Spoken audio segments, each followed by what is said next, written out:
So, good afternoon, friends and colleagues in hematology. It's great to see you at this end of the year, end of November, in our meeting. We always start a bit slowly to give everybody a chance to get in.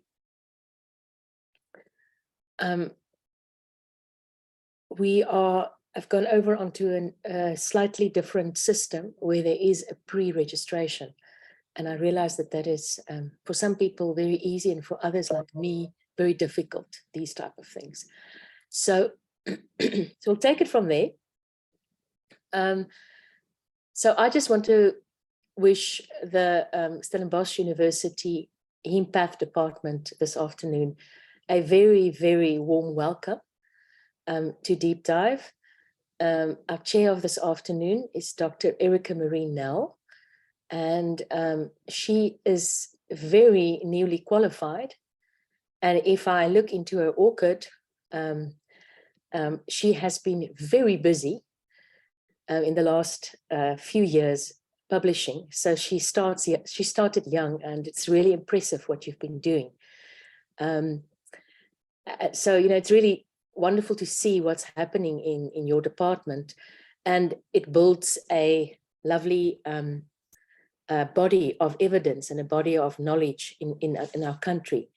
I see that you worked on the value of the bone marrow examination in HIV positive individuals. Now, Jessica Opie, I don't see her here yet, but Prof. Jessica Opie worked together with Willie van Schalkwyk on that. And I also hear that one of our speakers today, Dr. Carissa Chetty, has gotten her MMed with distinction also on the topic of HIV cytopenia. So these are our work. This is work that is so important, and I do hope that your MMed, her MMed will definitely also be published, and yours. This is probably your MMed, Erica. Just tell me, was that your MMed? Hi. Yes, that was my MMed. Sorry, I was just muted.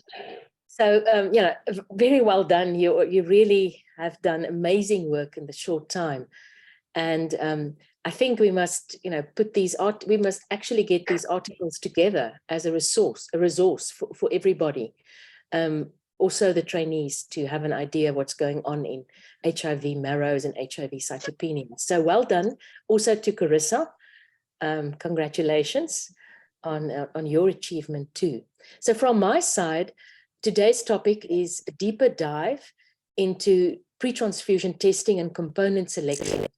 And, you know, the study and the practice of blood transfusion is a never-ending adventure for those who work with it every day, and for us who are privileged to have two fantastic blood transfusion services in this country that work very closely together and is in complete unity with each other. I think we cannot think how incredibly privileged we are. So that is truly a great a privilege, and great privilege to welcome you all this afternoon. And with this, I suppose it's up to me to hand over to you, Erica, for you to continue. And I'm sure that Khadeen will be helping us further with the slides. Perfect. Oh, so it's still I'm still on the housekeeping. So we all know where to find these recordings, and it's great to see that people are using them. And we're happy that it's a resource and it's there, and you can go look for it. You don't have to save it somewhere. You can just go onto a browser. Please comment, please chat together with the team from Stellenbosch University today, from the Hempath Lab. And Erica, you're welcome to take questions or defer them later. That's up to you. And then because of the new system with the pre-registration, the CPD points is now simpler and more accurate. And just to explain that we're now sort of in a dry run, as you've seen last week. It's been a bit of a learning curve for us. the idea is that you next year you will only register once, and then we will hopefully be able to give you the link and get it channeled to your calendar or to wherever you want to channel it to, that you can easily just click on the link and go in every week. We all like this time of day, we can't stand stuff that doesn't work and that doesn't make sense. So I hope that it will become very clear, and I hope that everybody could get in easily today. So over to you, Erica. We look forward to today's session. Estelle, thank you so much for that beautiful introduction, and good afternoon to everybody else. Welcome to today's deep dive session, which will be hosted by Stellenbosch University together with the Western Cape Blood Services. And my name is Erica Nell, as Estelle said, and I'll be chairing the session today. But before we start, I just want to share some news. Our head of division can henceforth be addressed as Prof. Zebenai Chapanduka. And so we are very proud of him, and I don't see that he's here, but in his absence, we would like to congratulate him on his new title. So the topic that we will... I am not absent, Erica. Sorry, I was just scrolling to look for your name. Thank you. Excellent. So the topic that we'll be presenting today will first be presented by Dr. Carissa Chetty, and she will be presenting on pre-transfusion testing and component selection. And then this will be followed by Dr. Caroline Hill, who is the lead medical consultant at Western Cape Blood Services, and she will be presenting the 2021 Hemovigilance report. So Carissa, over to you. Perfect. Thanks, Erica. Thanks, Prof. Berg. I am going to share my screen.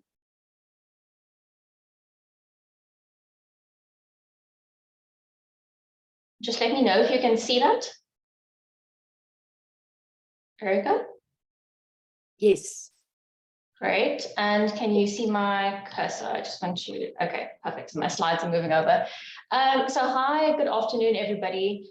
Yes, I'm Carissa, and thanks for the introduction, Erica. Today, my presentation is on pre-transfusion testing and component selection or component compatibility. And I'll be focusing on the red cell immunohematological aspects of pre-transfusion testing specifically.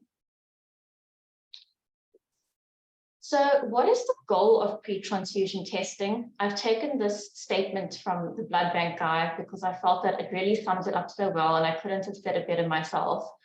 And this states that the goal of pre-transfusion testing is to choose the most appropriate product from a safe and compatible donor and infuse it into a properly identified and thoroughly tested recipient. So as a quick overview of what happens in the pre-transfusion testing setting, for all donors and recipients, A, B, O, and D antigen grouping are done. And extended blood grouping for additional antigens are done on an individualized basis. We do an irregular antibody screen, plus minus identification for the recipient and the donor. And then prior to selecting a product, we will check the prior transfusion history of the recipient. Of course, the donor would have gone through the pre-donation screening process so that we know that it is a safe donor. We then select a unit of blood that should be compatible, cross-match it, and if it is cross-match compatible, the unit is labeled for the patient and issued. But before I go any further, this talk wouldn't be complete without me mentioning pre- and post-analytical factors in pre-transfusion testing. And this is particularly important because we know that clerical errors or so-called wrong blood in tube can cause significant morbidity or even mortality by causing an acute hemolytic transfusion reaction. And so it is of utmost importance that blood specimens are collected from the correct patient and are labeled correctly, that the request form is filled correctly, and the right product is being ordered. And likewise, in the post-analytical phase, it must be ensured that the product is transfused into the patient it was intended for. So in pre-transfusion testing, we are looking for the presence of antigens on the surface of red cells and for antibodies to those antigens. Red cell antigens are structural components of the red cell membrane.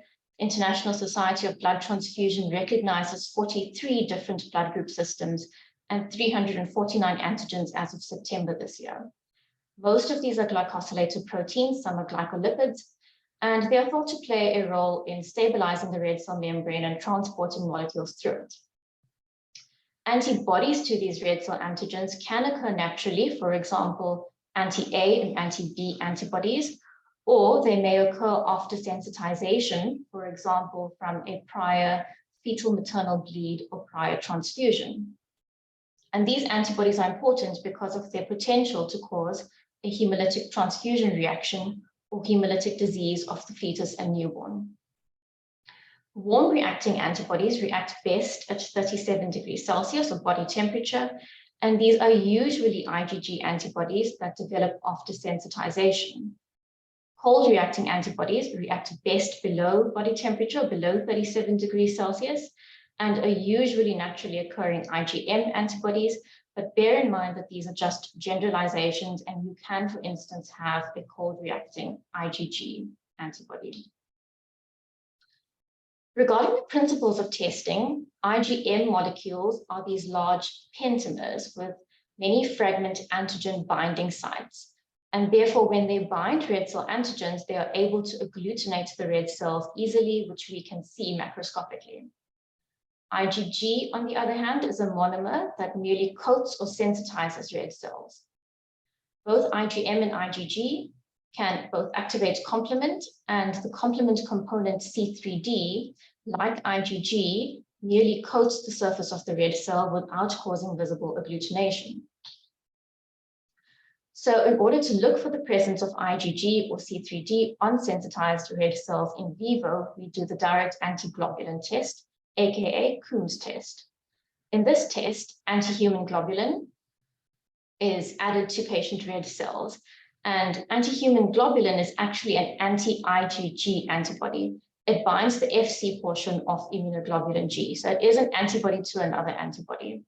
And anti-human globulin will bind to IgG that is stuck to the surface of the red cells and cause visible agglutination. We first wash off excess anti-human globulin before assessing for agglutination, I should add.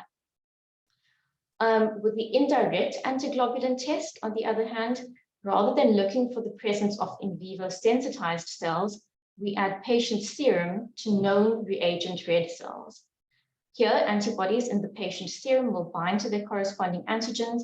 We then add anti-human globulin, wash, and observe for agglutination.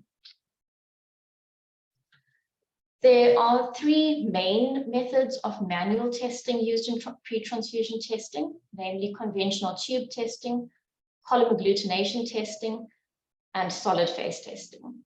Of course, in most of the bigger labs, pre-transfusion testing is largely automated, and I will briefly discuss the manual methods of testing further. In conventional tube testing, red cells in a saline suspension are mixed with a source of antibody in a test tube. For forward grouping, monoclonal antibodies are added to the red cells we want to test, and for reverse grouping, the serum we want to test is added to reagent red cells. We read these tubes immediately after centrifugation. This is also called immediate spin or room temperature, again at 37 degrees Celsius, and again with anti-human globulin. Agglutination will be observed in a positive reaction, and there are different degrees of agglutination. Hemolysis is also considered a positive reaction, and if there is no reaction, the red cells will remain free in suspension. With column agglutination testing, this involves these microtubules that come on a card, and each little microtubule contains a gel or microbead matrix with anti-human globulin incorporated in it. There are forward grouping cards and reverse grouping cards available, so we just need to add the test cells, test red cells, or serum. Compared to tube testing, this involves less steps, it's faster, and there's less glass or plastic waste. Here, a positive result will result in the agglutinated red cells getting stuck at the top of the gel as they are unable to pass through. And in a negative test, the red cells will pass freely through the gel matrix and reach the bottom of the tube. A mixed field reaction can also be seen where we have a distinctly positive group of cells and a distinctly negative group of cells. And this can occur in patients who have been recently transfused. Solid phase testing. Here we have a solid well that comes coated with either antigen or antibody, and we add patient plasma or red cells. We incubate this, wash, and then add these indicator red cells. So indicator red cells have anti-human globulin bound to them. They will bind to any antibody-antigen complexes present at the bottom of the well. And because the indicator red cells are red, they will cause a color change. So here, a positive reaction results in indicator red cells being spread diffusely throughout the bottom of the well. And in a negative test, the indicator red cells will just sit in a loose button at the bottom of the well. We can see that here again in this photograph. So for ABO blood grouping, this is done for both patients and donors using forward grouping and reverse grouping. In the ABO system, IgM antibodies occur naturally and IgG antibodies occur after sensitization only, or in small amounts in group O individuals.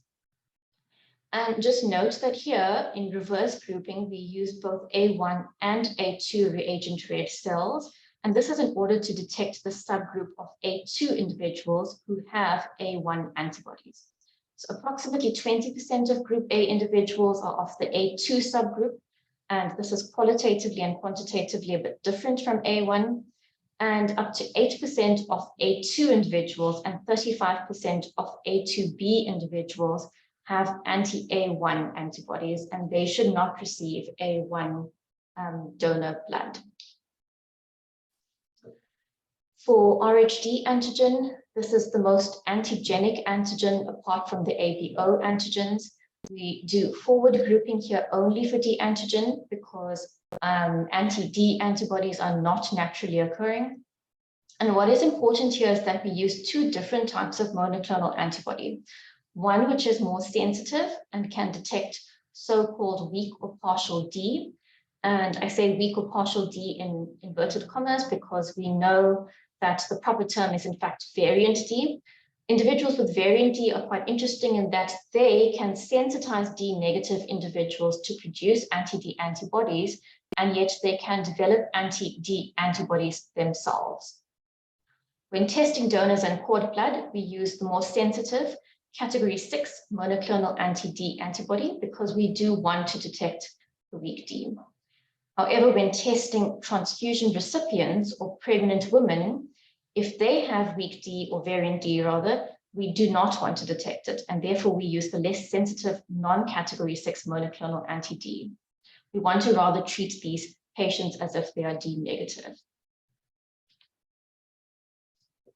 Extended blood grouping is not done routinely. This involves testing for additional antigens such as rhesus antigens other than D, Duffy, KIL, KID, and so forth.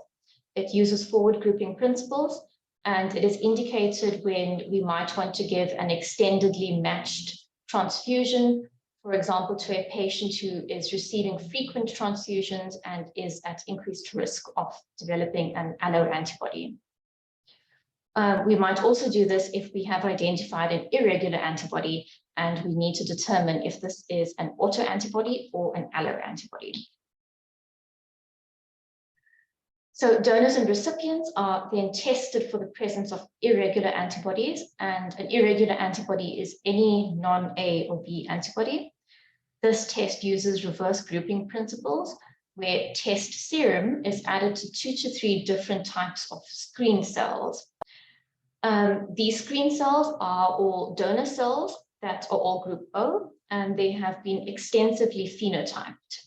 And they are specially selected so that each of the clinically significant antigens are expressed in at least one of these screen cells. So if an irregular antibody is present in the serum, there will be a positive reaction in at least one of these screen cells. But remember, this is merely a screen for an irregular antibody. It does not tell you the antibody specificity. And this brings me to the irregular antibody identification panel. This is basically an expansion of the irregular antibody screen that I just mentioned. It just involves the use of more screen cells. So instead of using 2 to 3 screen cells, we use a panel of about 8 to 20 different cells. And it is used to determine the specificity of an irregular antibody. So it's only done if the screen was positive. Each row here represents a different group O screen cell that has been extensively phenotyped, and we test the patient's serum against each of these cells. And then by a process of elimination, we exclude certain antigens from being the culprit antigen. And here in this panel, we have identified an anti-big E antibody that, as you can see, has resulted in a positive reaction in each of those tubes in which big E is expressed. Then finally, after grouping and irregular antibody testing, a compatible donor unit can be selected and a cross-match can be done. This involves testing patient serum against the donor red cells and assessing for agglutination or hemolysis. If the patient does not have an irregular antibody and the cross-match is negative at room temperature, we can safely issue this blood. If the antibody screen is negative and the cross-match turns out positive, this means that something went wrong along the lines and we need to go back and repeat our testing and look for a clerical or other error. If we've identified a clinically significant alloantibody, such as the anti-big E we just found, we will cross-match donor units that are negative for that antigen. And if cross-match compatible, it can be issued. If we've identified a clinically insignificant alloantibody, for example, a cold reacting Lewis A, we will just cross-match ABO and D-compatible units at random and issue units that are cross-match compatible. So I've described those scenarios that are quite straightforward, but of course, things are not always so simple. There are patients who have multiple antibodies, some of which can be autoantibodies, and a pan-reactive autoantibody can also mask the presence of an alloantibody. And so for these cases, we have a few special tools and techniques that we can use. One such tool is red cell enzymes, for example, bromelain, derived from pineapple, or papain derived from pawpaw. And let me just add that these are not only used for difficult cases, they are also used during the irregular antibody screen and identification. These enzymes proteolyze red cell surface proteins, and the end effect is that some antigens are destroyed, others have enhanced expression, and lastly, others remain completely unaffected. And this change in the strength of the reaction before and after the addition of the enzyme gives us a clue to help identify the specificity of that antibody. Other important red cell treatments include chemicals such as chloroquine or dithiotrietol, or combinations of a chemical and enzyme such as DTT combined with papain. So these substances act variably to denature certain red cell antigens or proteins and to remove antibodies from sensitized cells. One potential use of DTT is in patients who are on daratumumab. Daratumumab, as we know, is an anti-CD38 monoclonal antibody that's used in the treatment of patients with multiple myeloma. It's an IgG antibody and it targets CD38 on the surface of plasma cells. Unfortunately, CD38 is also found on the surface of red cells. So if a patient is on daratumumab, the daratumumab in their plasma will bind to CD38 on reagent red cells and interfere with all tests that involve anti-human globulin. So for example, it will result in pan-agglutination when we do our irregular antibody screen and identification. One way we can overcome this is by using DTT to destroy the CD38 on the surface of the reagent red cells and thereby eliminating this interference from daratumumab. The downside of this is that DTT destroys other antigens such as KIL, and this means that we might miss an anti-KIL antibody while testing. In this instance, we would be forced to issue KIL negative blood because we were not able to adequately exclude an anti-KIL antibody. Lectins are these interesting plant-derived substances that act quite similarly to monoclonal antibodies by binding antigens and causing agglutination. Examples include one derived from Ulex europaeus, which binds H antigen and can identify Bombay patients. And another one is derived from Dolichos biflorus, which is an anti-A1 lectin and can help differentiate between A1 and A2 cells. In terms of special techniques, we have adsorption, which works by removing certain antibodies from the patient sample by incubation with red cells. Adsorption is useful when an autoantibody is present or when there are multiple antibodies present. Autoadsorption is usually preferred, especially when there is an autoantibody. And here, the patient's serum is incubated with their own red cells. So here we have a patient who has a mix of auto and allo antibodies. When they are incubated with their own red cells will bind to their autoantibodies and suck up all those autoantibodies, leaving behind the underlying allo antibody. And we can then take the serum and test it against a panel of cells and identify that allo antibody. Because autoadsorption requires such a large volume of blood, it is not suitable for patients with severe anemia or for small kids. And it also cannot be done if the patient was transfused in the last 4 months. Alloadsorption, on the other hand, involves incubating patient serum with several different known reagent red cells instead of with their own cells. So in this example, we have a patient with 2 antibodies that are called antibody X and antibody Y. We don't know their specificity and we don't know if they are allo or auto antibodies. We incubate the serum with reagent red cells that are called 1 and 2. And if reagent red cells 1 expresses the X antigen, it will absorb all of antibody X, leaving behind antibody Y. And the opposite will happen in the second tube. So if reagent red cells 2 express Y antigen, it will absorb all of antibody Y and leave behind antibody X. So we have effectively separated these antibodies into different tubes, and this facilitates further testing against an antibody identification panel to identify the antibody specificity. But after alloadsorption, we don't know if an antibody is an alloantibody or an autoantibody until we know the patient's red cell phenotype. Elution is another technique which involves removing red cell bound antibodies by using heat, cold, or weak acids. This is useful in cases where we want to remove an autoantibody that is stuck to the surface of a red cell so that we can expose those antigen binding sites and phenotype those cells. It can also be useful in cases of a hemolytic transfusion reaction or hemolytic disease of the fetus or newborn, where all of the culprit antibodies are bound to the red cells, resulting in a positive DAT, but there are very few or no antibodies left in the patient's serum, and you have a negative indirect antiglobulin test.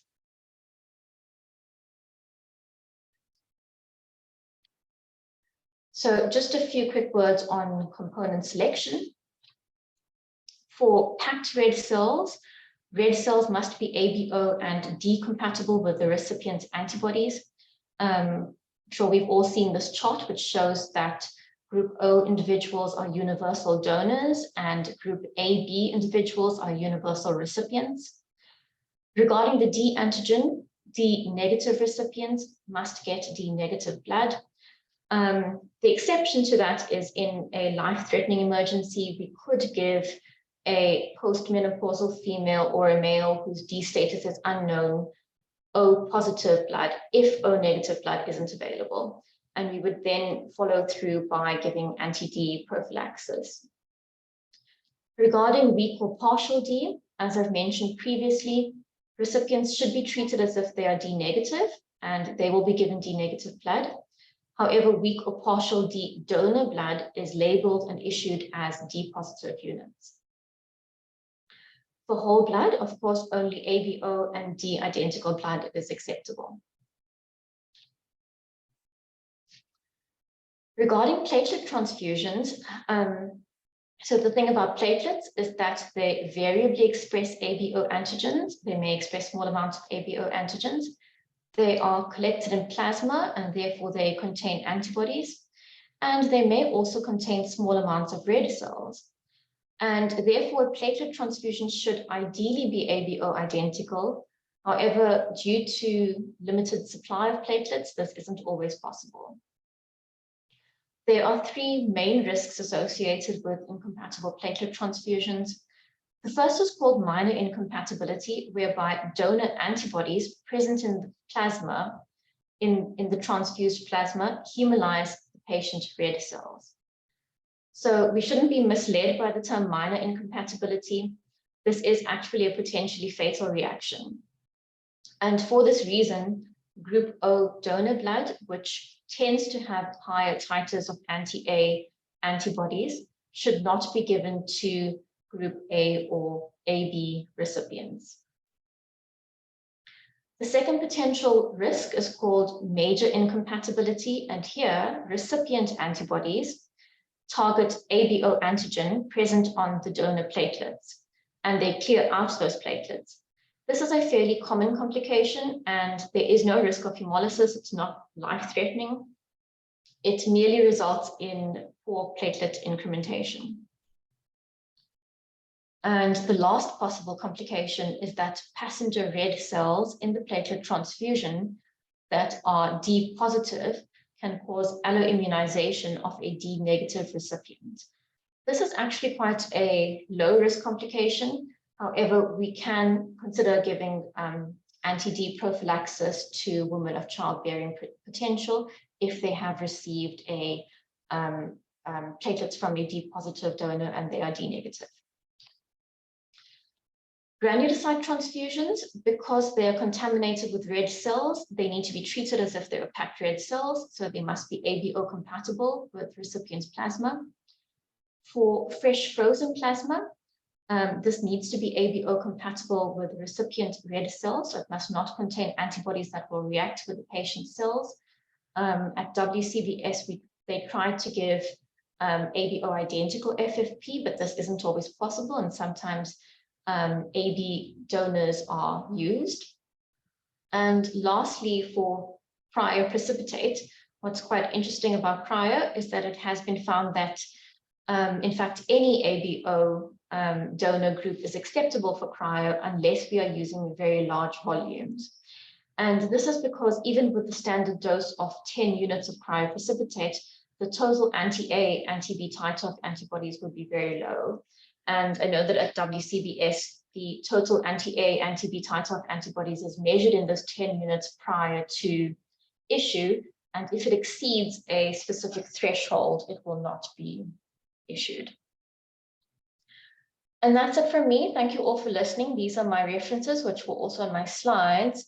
I would just recommend that if anybody is registrars are studying pre-transfusion testing, I would highly recommend www.bloodbankguide.org. It is an excellent resource with really good presentations and videos and podcasts.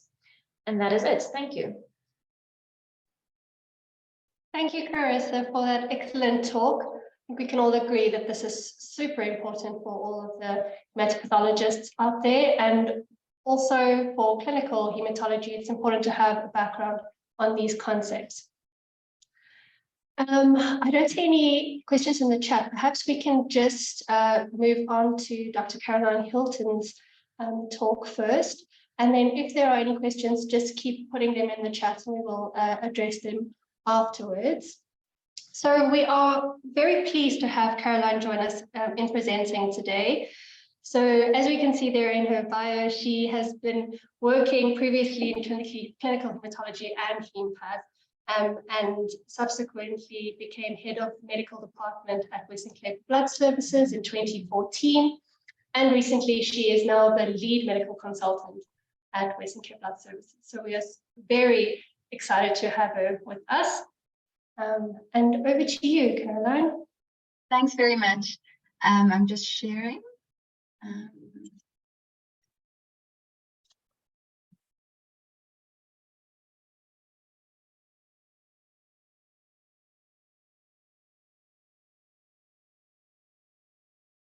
Okay, Erica, can you just confirm that you can see the screen? We can see your screen. Okay, wonderful. It's not yet in, it's not being in presenter view yet. Okay, that is strange because it's presenter view on my side. Let me just do.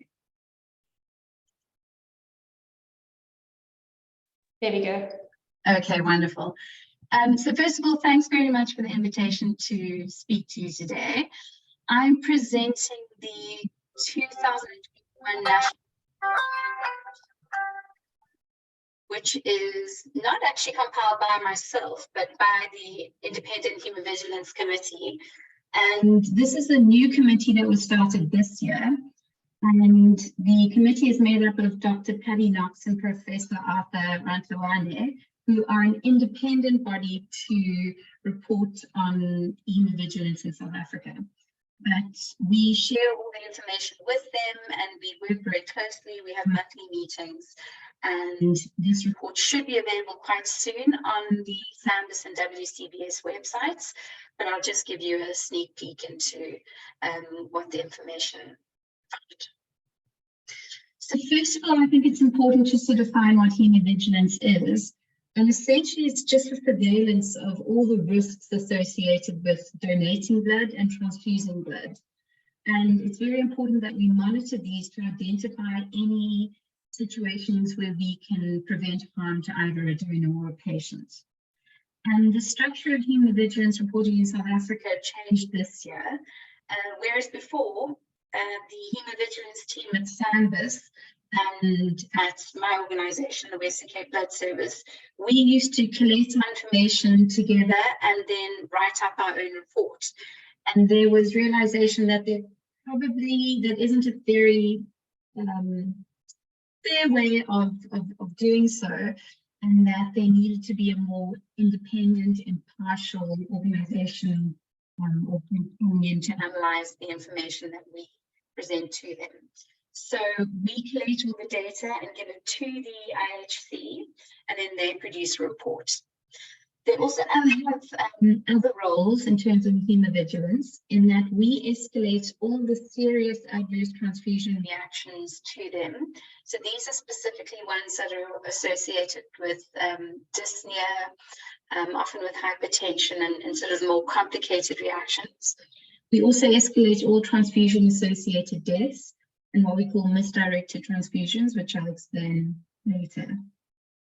The IHC will also be informed of any complicated donation adverse events, and this would be when a donation results in serious injury or death even, although I personally haven't come across any of those incidents since working at the blood service, or if there's prolonged injuries, so for example, arm pain for more than 6 months. So we have specific criteria where we escalate this for review by the IHC. And then, as I mentioned, one of their main functions is to produce this hemovigilance report. And this is a requirement for the Department of Health, so that we demonstrate that we are monitoring hemovigilance in the country.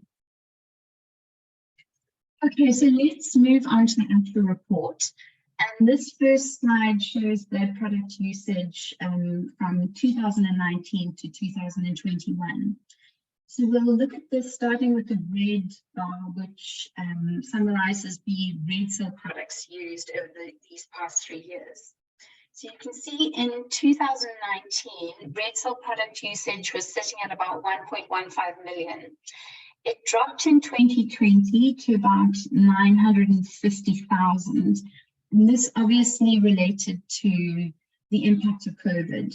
So there was a marked reduction in elective surgeries, in trauma blood usage, which can explain that marked drop. But there has been some recovery in red cell product usage in 2021 to about 993,000. So it'll be interesting to see in the coming years whether red cell usage will return to pre-COVID values, or whether perhaps, well, hopefully we'll see more restrictive blood product usage or usage in keeping with patient blood management principles. The next bar we're going to look at is the plasma products, which is represented in yellow. Unfortunately, it's not too easy to see, but plasma usage in 2019, so pre-COVID, was sitting at 192,000 units issued per year, or in that year. This dropped to 178,000 in 2020, and there was slight recovery to 189,000 in 2021, so almost back to pre-COVID usage. The blue bar represents platelet product usage, and again, I apologize, it's difficult to see. In 2019, there were the region of 78,000 units of platelet products issued. In 2020, 77,000. And then interestingly, in 2021, this has increased to 83,000 platelet products issued last year. So that's more than pre-COVID times. And this possibly has to do, is attributed to improved availability of platelet products, specifically at Sandus. I do know that they made a big initiative to improve access to platelet products. What's also interesting specifically about platelet product usage in the country is that we are sitting with about 50.6% usage of single donor platelet products compared to the pooled or random donor platelet products. So I know this isn't the case in the Western Cape, where we use relatively more pooled platelet products. Overall, nationally, we're using slightly more single donor apheresis products, which are more challenging to collect, is a more expensive product. So this is interesting, and this is something possibly we need to change.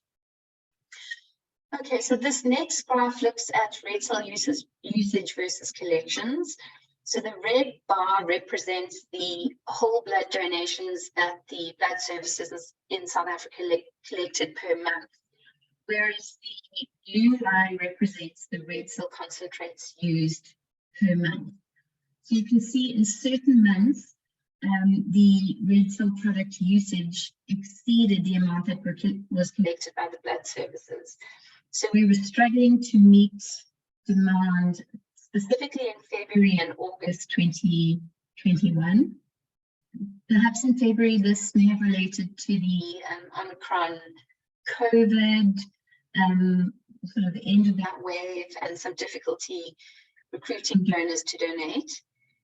In the winter months, we often have problems collecting blood, and this often relates to donors having flu, but this is something that we do need to monitor to make sure that we can meet the demand in South Africa.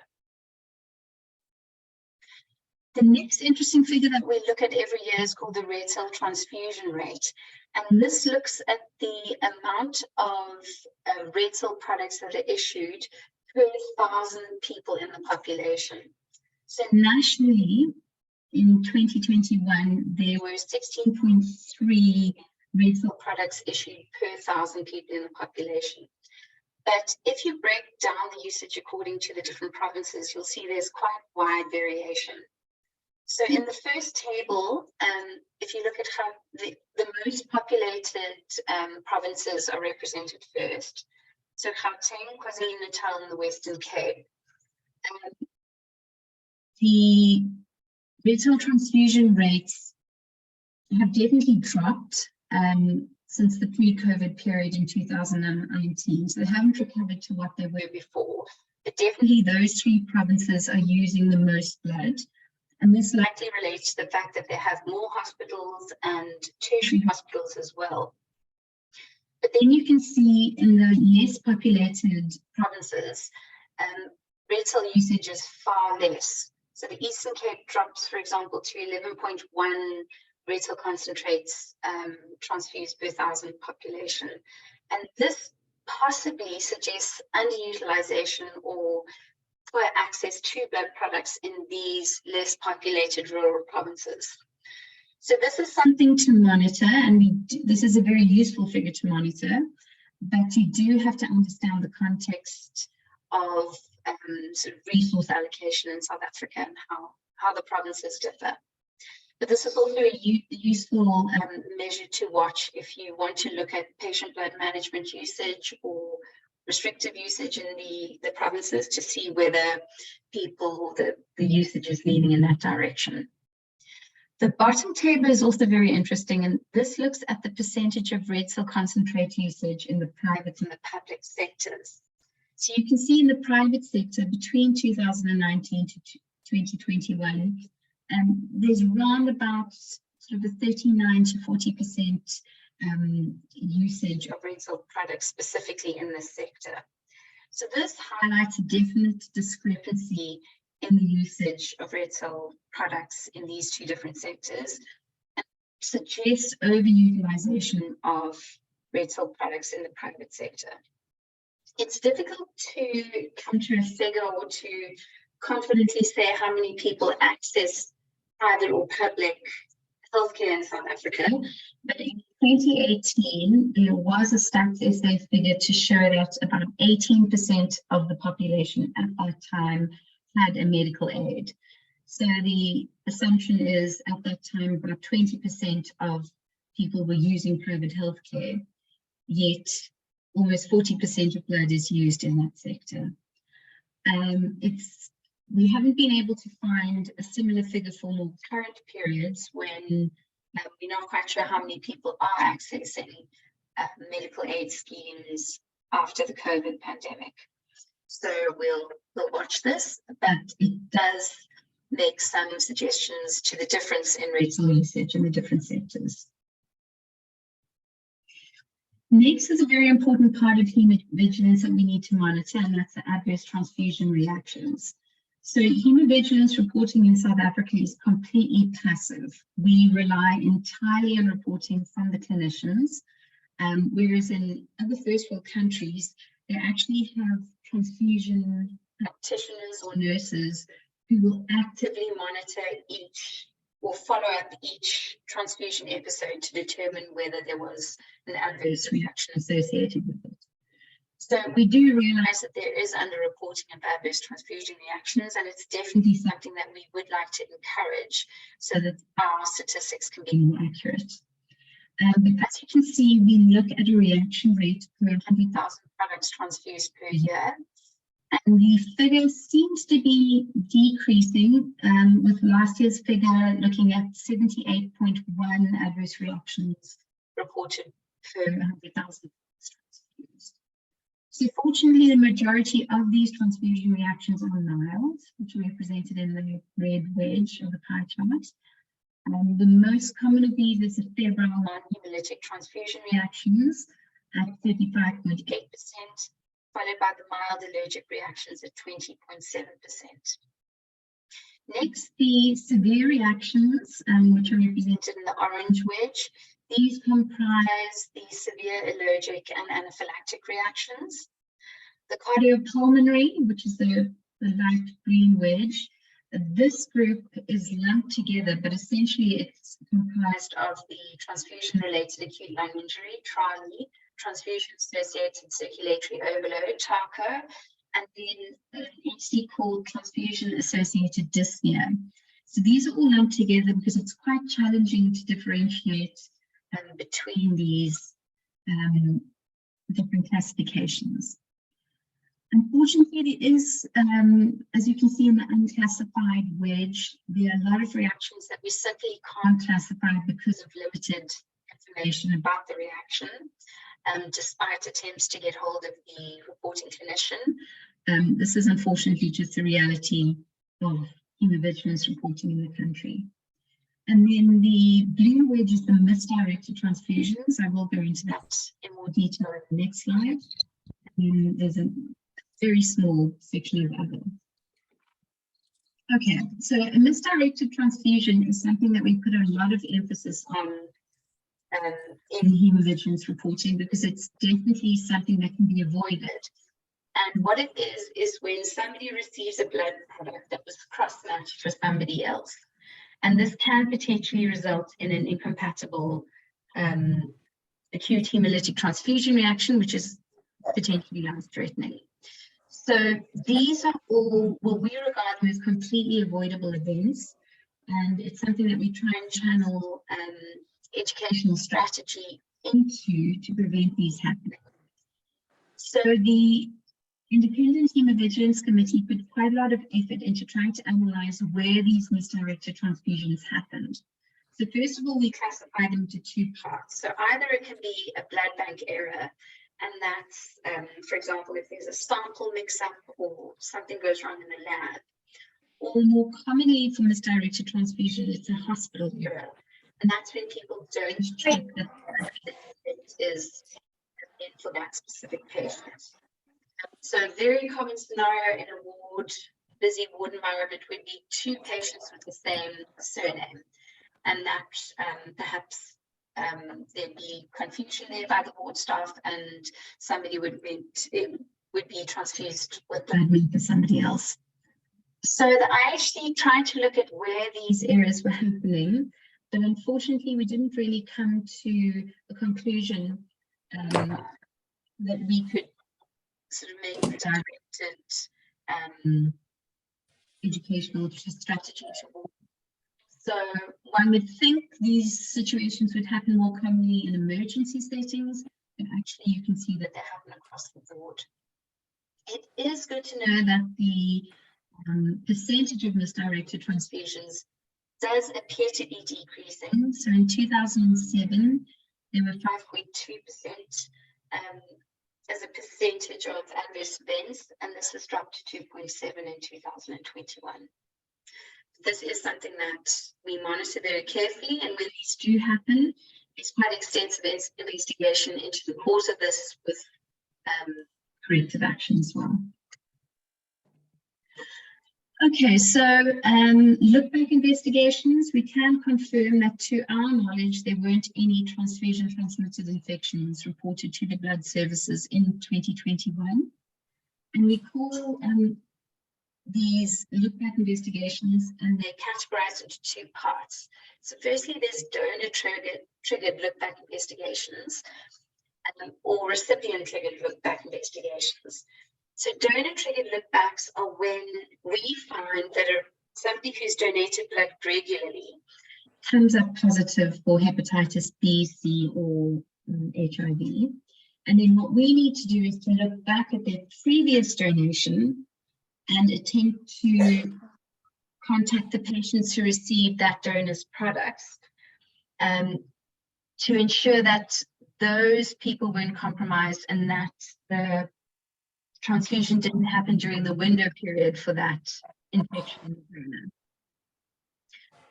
So you can see in 2021, we had 930 cases of donor-triggered look-back investigations. And so that a lot of work part of the blood collection services. But as I said, there were no confirmed transfusion-transmitted infections. The second type of look-back investigation is if we are contacted by a clinician to ask to investigate whether a transfusion that their patient received was potentially a carried infection. So in this situation, we look back at the person's transfusion to contact all the donors who would have given products for that patient, and then we either retest the donor, so bring and retest on a fresh sample, or if possible, we have samples for that donor and can do the testing. So we had to do 2 cases for HIV, 1 for hepatitis B, one for malaria last year, and again there was no confirmed transfusion hospital infection. Okay, so the last aspect of hemovigilance that we look at is the risk to the donor who's giving us the blood in the first place. So the most common donor adverse event is a faint, and this happens in about 80% of the donor adverse events that are reported. So in 2021, we had 37.7 donor adverse events per 100,000 donations. And this trend does seem to be decreasing, but we do think perhaps it relates to fewer scholars donating during the COVID pandemic.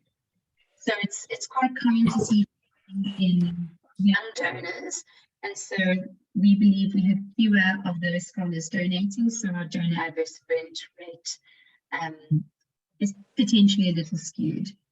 This year we have had some donor adverse events, which we reported next year. We did have 2 donors who had arterial punctures during the donation process, and one had to have vascular surgery for a pseudoaneurysm, and another had to have vascular surgery for a arteriovenous fistula. So these are extremely rare donor adverse events, and we happen to have these 3 months apart at the Western Cape Blood Service. So that was quite unusual. But yes, it's definitely something that we monitor, and this also relies on the donor reporting the adverse events to us. So again, it's a passive system, and hopefully we aren't missing too many of these events. So lastly, the IHC presents recommendations to the blood services, and I've just highlighted the ones that relate to you as clinicians, so that you can be aware of perhaps areas where there can be improvement. So their recommendations are as follows: to continue to train doctors and nurses on the importance of positive patient identification at the time of collecting and labeling pre-transfusion samples and when setting up the transfusion at the bedside. So this forms a big part of our education of students and nurses and clinicians to always ensure that they're giving the blood product to the correct patient. And I always teach people never to ask, "Are you John Smith?" Always to ask, "What is your name?" Because there are situations where people are confused, or perhaps there's a language barrier and they might just agree to whatever you're saying. So it's always important. Patient verification is vital. The second point is that the blood services must continue to inform and educate clinicians about the importance of a look-back program so as to ensure the safety of the blood supply in the country. So hopefully you've seen from this presentation is that we do deal with a lot of situations where we've got to look back and check if donors have potentially transmitted infections in window periods. Some of you may have received letters from us which request you to contact the patients. So your cooperation is obviously highly valued in these scenarios. The third bullet is to collaborate with patient blood management groups to ensure appropriate transfusion decisions are made, taking into account the benefits, the risks, and the alternative management. So the blood services are extremely supportive of patient blood management, and particularly SANBIS, who has dedicated doctors assisting with education in PBM, and also the provision of data to anybody who wants to do PBM projects. So we also do so at the Western Cape Blood Service. Then a recommendation for the IHC was made to the blood services is to review the adverse event report form to ensure it is easy to use and request relevant data. So we do have a huge problem with collecting sufficient information after an adverse transfusion event, and we are looking at the moment to improving the reporting form to do so. Other countries do use electronic reporting methods, which is great, but I mean, unfortunately not at that stage yet. So when you do come across an adverse transfusion event, if you can please fill out that form in as much detail as possible, and also feel free to contact the blood services if you have any queries. Then they recommended improved communication and collaboration between the clinical staff and the blood service to improve report quality and conclusive output, as I've mentioned, and to improve educational content designed in accordance with trends highlighted in the report. And this is something that we always do. We try to learn from the mistakes. Reporting adverse transfusion events is not punitive. We really put effort into root cause analysis of the event, what went wrong, and corrective action about how we can prevent similar scenarios from happening. And so I'm just ending off with our adverse transfusion reaction form from the Western Cape Blood Service. I'm not going to go through it, but I just want to familiarize everybody to this information. Literally every block and line is there for a reason. So if you could fill out the information as clearly as possible, and also to put your cell phone number at the bottom of the report, so that we can contact you in the event that we need to ask any questions or the IHC needs clarification about anything. So that's all from me. Caroline, thank you so much. I really enjoyed this presentation, and I think the thing that stands out for me is how important it is for clinicians to report to the blood bank any adverse events, so that the statistics are true, and so that analysis can occur and that things can change, because without that, without reporting, we can't see a need for change. So thank you so much. Yeah, I'm going to open the floor for questions now. I see that there's one question for Carissa from Namusa. Hi, Namusa. And she's asking if you have any views on electronic issuing of blood, how safe it is. Sure, thanks, Erica. Thanks, Namusa. If you mean by electronic issuing, electronic cross-matching, so to my knowledge, it is safe, but it's not, cannot be used for every patient. So it can only be used in those patients whose blood group is known and they do not have any irregular antibodies and do not have a history of having had any prior transfusion reactions. Yes, so it can be used in those patients. It would not, for instance, be used in a patient who's had a stem cell transplant and whose blood group has changed or is evolving. Yes, so, and as far as I know, that is just as safe as doing a serological cross-match, provided it is a very straightforward patient without any complications. I don't know if Caroline wants to add anything to that. I can't give you the exact statistics on how safe it is. I don't know, Caroline, do you want to add anything? No, Chris, I think you've answered that very well. We are extending our electronic cross-matching, but interestingly, there's also going to be a pilot study that's going to be done, I think, at 2 hospitals in the Western Cape, where we're looking at something called second sampling. So if somebody does not have a prior transfusion history, we'll ask for 1 sample for the patient and then for another one to be taken thereafter. So we can look at how often we are getting misses with just, perhaps blood being taken from the wrong patients. So we are looking at that, and that information will be able to give us more confidence to extend electronic cross-matching. Great.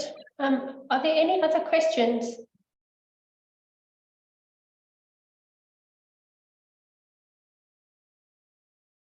I'm going to go with our presentations were very thorough. Erica, it seems everybody is happy with what was presented. Yeah. I don't know. Let me just see if we can get the. Yeah, we are still on the last slide. Yeah, great. I was wondering, I see we have other blood bankers in the meeting, but if they don't want to contribute, it's great to have you here. I see Matt Seftel is also here, and I see there's other visitors from other countries. Great that you're with us. All I can say from my side is we indeed do, as Caroline says, we only have, I don't know what your phrase is, Caroline. It is, it's sort of self-reporting of adverse reactions. There's no hemovigilance in the hospitals itself. Is that the right phrase? Yes, so we Yeah, do so passive reporting rather than active. passive, that's great. So I think that's just an interesting thing I would like to leave with the fellows, is that when I worked in Ireland, I was faced with this active reporting and a hemovigilance program, and it was truly an eye-opener for me. Because what you did then, as Caroline has shown, you actually get to the near miss problems, the things that happen in hospitals itself, where people pick up, the sisters that look at it, the hemovigilance sisters and the team, where they pick up that there was a switching of this, or a wrong unit was almost given to a patient. And I think that's quite interesting, an important part of blood hemovigilance, the active part. So yeah, it's just something that I think this is a fantastic report. And you said it's the first time, Caroline. So that's what I understood, and it will be published now. So it's the first time that it's been done by the independent hemovigilance. By Paddy Yes. and by Exactly. Dr. Arthur Rachluani. Okay, great. Yes. So that's amazing. If there's, I don't know if there's any other, yeah, I must say Carissa's talk was beautiful, really beautiful. Just beautiful slides. And it was really a very, very nice talk. And I think it's a great way to look at transfusion in a very important, practical way. Thanks, Caroline. I really enjoyed your presentation too. So I think today we are a bit earlier, and that's great news for everybody. I think that we can start winding down. So Erica, I don't know, over to you if there's anything more from your side.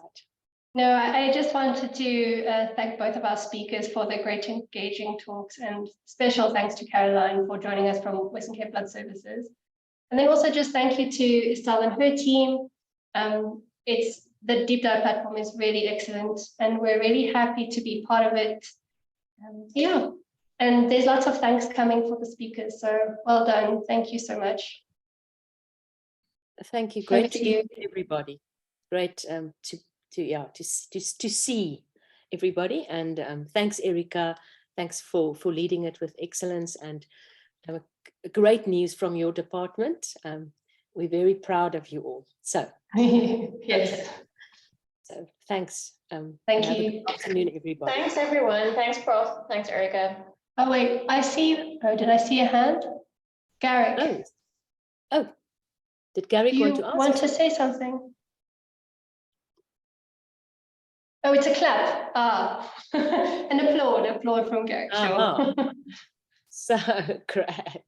So thank you. Ernest is also saying thanks to his team. So have a good afternoon. Okay. Thanks, everyone. Bye. Thanks, Caroline. Bye.